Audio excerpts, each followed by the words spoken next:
गर्दी कर या समोर नाही दादा तरी मुख्यमंत्री होऊन गेले मराठ्याचे पण मागं मागं मागं थोडासा मागं मागं मागं मागं त्याची नाही ऐकत तुम्ही मागं सर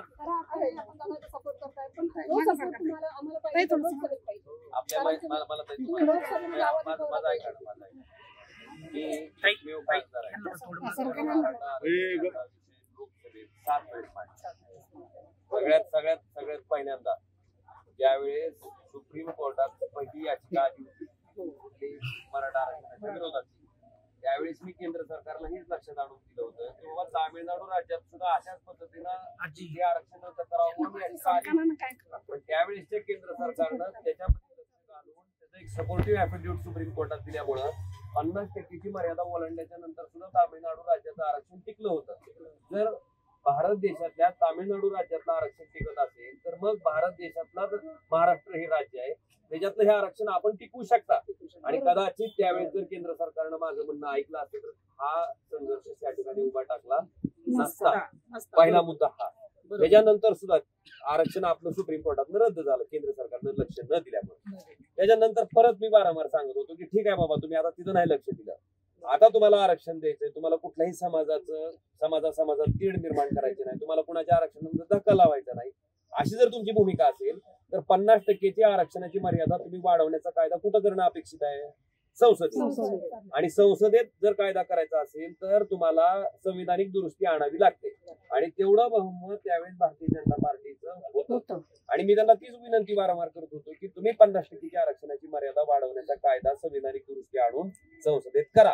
तो जर कायदा आणला असता तर आता मला वाटतं जे दिलं गेलेलं आरक्षण ते सुद्धा आपलं टिकलं आणि कुणाला संघर्ष करायची पाळी आली नसती. माझा सांगायचा मुद्दा हाच आहे की मी लोकप्रतिनिधी या नात्यानं मराठा आरक्षणाच्या बाबतीत जी काही गोष्टी किंवा जी काही पावलं उचलणं अपेक्षित आहे कुठलंही आंदोलन नसताना, कारण राजकीय माणसाचं लक्ष आंदोलन झाल्याच्या नंतर जातं, पण माझं लक्ष आंदोलन होण्याच्या पूर्वीपासून होतं.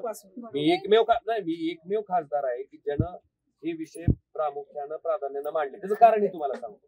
माझ्याच मतदारसंघातल्या एका शेतकऱ्याच्या मुलीला फार्मसीला ऍडमिशन घ्यायचं आणि मग तिचे वडील दिवसभर धाराशिवच्या कॉलेजेसमध्ये फिरले. त्यांच्या लक्षात आलं की 50-60 या वडिलांनी अक्षरशः रात्री येऊन कुठल्या पुरीच्या वडिलाला वाटतं की आपले लेकर आपला प्रपंच सगळं उघड्यावर ठेवून आपण जावं. ही घटना मला त्या ठिकाणी मला सारखं सांगत होती की तुझी जबाबदारी. म्हणून मी संसदेत बोललो होती केवळ ही घटना त्याला कारणीभूत होती. आणि मला वाटतं असंख्य मराठा समाज जो की आज अतिशय वाईट परिस्थिती आहे, ठीक आहे काही पोट्यावर की लोक समजा सदन असतील त्यांचे सक्षम असतील, पण बाकीचा समाज हा सामान्य माणसाप्रमाणेच त्या ठिकाणी त्याचं जीवन व्यतीत करतो. त्या समाजाला आरक्षण देणं गरजेचं आहे. ही भूमिका माझी पहिल्यापासून आहे आणि तुम्ही अतिशय प्रामाणिकपणे पाहतात.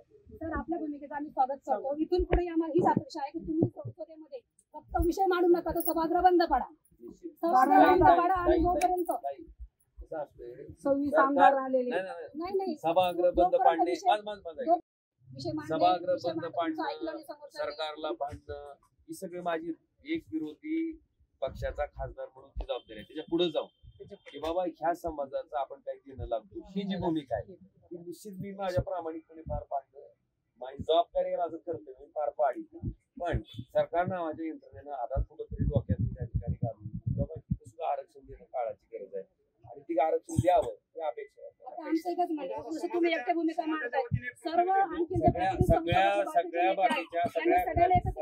सगळ्या बाकीच्या खासदारांना आम्ही समाजाच्या वतीने एक प्रश्न आहे तुम्हाला. लोकसभेमध्ये जो एम फॅक्टर म्हणजे मनोज जरांगे फॅक्टर तुम्हालाच विचारतो, जर सरकारनं आरक्षण जे मागितलंय ते दिलं असतं तर खाली राज्यात कुणाचं सरकार होतं, वर कुणाचं सरकार होतं, मग ह्याचा फायदा कुणाला झाला असता, मग कोण अडवलं?